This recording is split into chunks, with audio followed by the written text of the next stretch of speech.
Mas mais uma vez nós estamos aqui na praça entregando marmitex.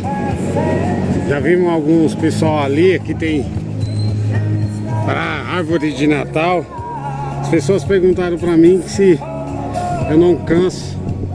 Isso para mim não tem preço para fazer, não. Eu gosto, se eu pudesse eu fazia todo dia. Felizmente não tem recurso, as pessoas poucas pessoas ajudam, né?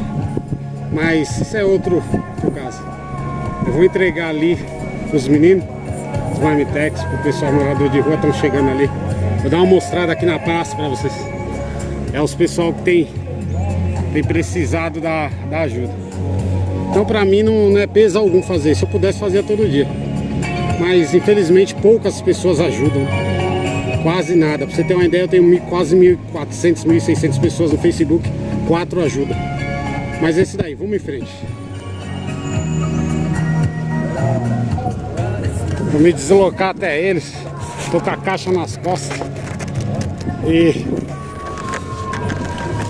vou me deslocar até eles lá. Eles estão ali sentados. E aqui é a caixa, né? Porque eu tô sozinho.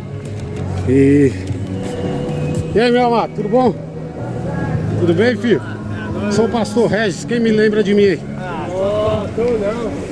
Vocês lembram de mim ou não? Já almoçaram já? Ainda não, mas nós está aí no 4-9 Aí. horas, né, vai?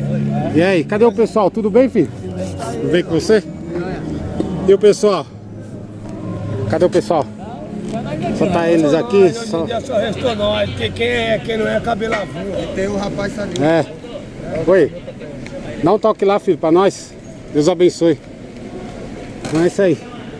Montaram árvore de Natal aqui.